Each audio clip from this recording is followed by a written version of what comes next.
Should we go to the Top Gear days? Yes, gosh, yes. Another thing that happened by accident. I mean, my whole career happened by accident. You know, I won this kind of magazine competition. I mean, that's the most amazing story to And get this, from should we there. tell everyone what this is? A Lotus 69F, And this is how many horsepower? about 107, I think. And the weight? 450 kilograms, Top speed? about 120, 30. We'll lap a racing track quicker than most Ferraris and I was going to Porsches. say, it'll do 130 around every corner. And last time you drove this? I mean, I've been racing it a couple of times. Historic Formula Fords, which has this pre-72. This is 71. So, and I actually won one. But anyway, so I talked about winning. That was it. The Top Gear you were asking about, was another sort of accident because Chris Goffey broke his ankle ice skating or something when he's supposed to be driving a Formula First single-seater. Yeah. And by then I was a jack of all trades, trying to earn more money, write magazine stories, and I was commentating with Murray Walker, not in Grand Prix racing, but in Formula 3 and British Championship races. So the BBC knew my voice and knew where to phone me.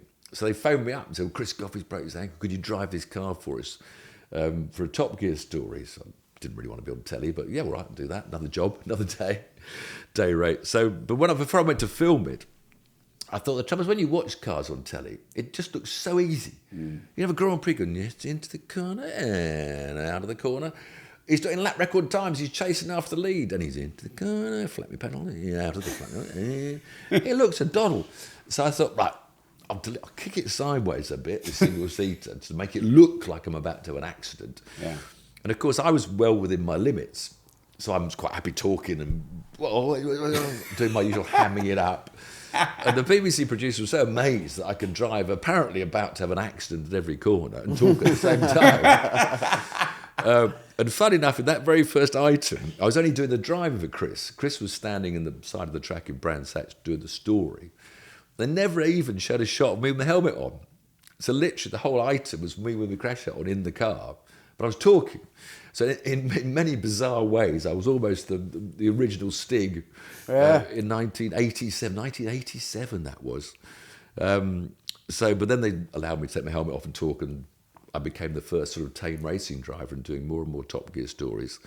And then about a year after I was there, Jeremy, they were trying to change the programme anyway. So I arrived at this accident of Chris Goffey's at a good time, because Top Gear wanted to brighten up the audience a bit.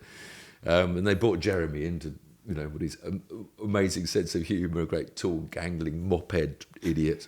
And then he got his mate Quentin, who sadly passed last year, to come along and talk a lot of bollocks about second-hand cars and, classics. And then Top Gear took off massively. The mid-1990s, we launched, the magazine came in, and we were doing live shows on stage at the motor shows.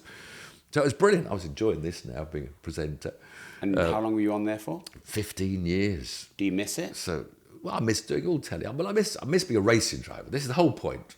I was doing some filming for a YouTube channel, the other day, and the stress of a script and learning the script and driving on public roads and remembering more lines and stuff. I hate doing all that. Don't want to. So racing driver is the first love. Well, I was a civil engineer when I was paying for my own racing. So I became a retired civil engineer in 76. Right. So... But you do miss the show. Yeah, but I like working with the BBC. I don't know, we were going around the world and you go there and you're BBC and you had this respect to the BBC. And so I really enjoyed the fact it was BBC. We went around the world, we did lots of stuff. And it was tiny production. You had a sound man, a cameraman, a director, and you. You were sent out to make a story on your own for a day and edit it and get it done. When you think now, Top Gear, they'd have probably 20 crew and, makeup and script writers and comedy line writers for you and all that sort of thing. So it's changed massively. Mm.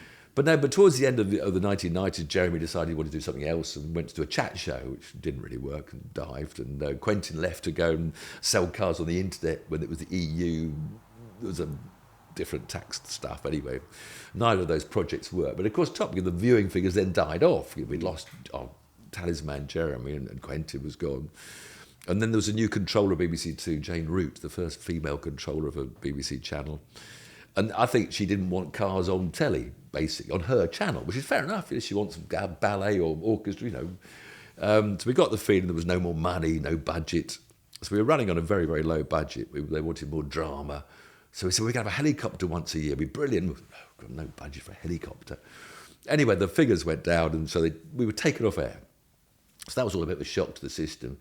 And so then, probably contrary to Andy Willman's version of what happened next, so I'm not quite sure which is the truth. I went then to a previous producer of Top Gear and said, we've got this great show, but Jane Root's taking it off the BBC. So he led me to Chrysalis Television. We went and had a word with Channel 5 and said, look, I can bring the directors. The whole programme was 2 directors and 2 researchers and 1 secretary. That was it in Birmingham, the production team. So we said, we'll bring you the entire Top Gear team. And so Channel 5 said, great, they tongue-in-cheek, they called it 5th Gear. The only mistake slightly, I think, was that when we launched it, they put posters up outside BBC House saying the Top Gear team has moved to Channel 5, which was completely true. In fact, Quentin came back to join us on that. And initially it went really well for about a year, but then we get the feeling that whether Willman went to the BBC or the BBC went to Willman, I'm not quite sure, because that's all in his book and I haven't read it. But basically, I think they basically said to Jane Root, we've got to have Top Gear back. How are we going to get Top Gear back? And I think people probably told me the only way to get Top Gear back is to get Jeremy back. So I think she sent her henchman down to Jeremy's mansion in Oxford and with some industrial leaf blowers and started hosing £50 notes through his front door. And only when he was up to his nose in filthy lucre and he was standing in the attic of his Oxford mansion did he go, all right, I'll come back and do Top Gear again. If I have to. If I have to. But I don't want to make it, but I'm not going to Birmingham ever again. I want my own airfield. I want a helicopter every day. Yes, Jeremy, yes, Jeremy, yes, Jeremy. And so Top Gear came back. It was only about a year's gap. It was a pretty short, because I'd kept on making Top Gears for about 18 months. It used to be 2 series, but we just kept on churning them out because they had nothing to refill the slot. Yeah. So anyway, so it was great. Jeremy was back and it took off. And it's funny, we started having the live shows. I started joining them for some of their live stage shows. So it was very much Top Gear versus 5th Gear. I mean, originally we had about sort of 2 million audience. They had about 3 million. It wasn't that much between us. But then after Hammond had his little crash and banged his head slightly, I mean, that was where their audience just went from 4 million to 8 million overnight because every household mother wanted to hug little Richard to help his head better. But so it was great for a while when we had the 2 shows. I always said, there was an hour's light entertainment on a Sunday night with Top Gear, then a 1-hour car show with 5th Gear on a Monday night. Top Gear did change from being a car show to a family TV. That's the success they made and the chemistry they had. That's the whole thing with presenters is that chemistry. You can't manufacture chemistry. And those 3, the 3 amigos or 3 egos, as I talk sometimes. You're not coming across bitter at all, Tiff. I'm only bitter about the money they earned. Yeah. Bastards. I think 5th Gear staggered on for a while. Did you do another 15 years at 5th? Yes, I did 15 years Top Gear, 15 years on 5th Gear. Yeah. And then that sort of folded down with no budget and no money. So then I joined Love Cars and did some fun with YouTube. So it's still continuing. I'm still doing the odd YouTube now. In fact, I was filming yesterday for Drive Tribe, which is now owned by Richard Hammond on his own. So I do some with Vicky Butler Henderson. She's got her own little channel. So I was on her show recently. I guest with her. Still ticking over. And I'd turn up in my own garage with some blokes from somewhere talking about cars and money, or was it money and cars? And I thought when you got me in, I thought, well I haven't got any cars and I haven't got any money. So I didn't quite know where I fitted into this show, to be honest.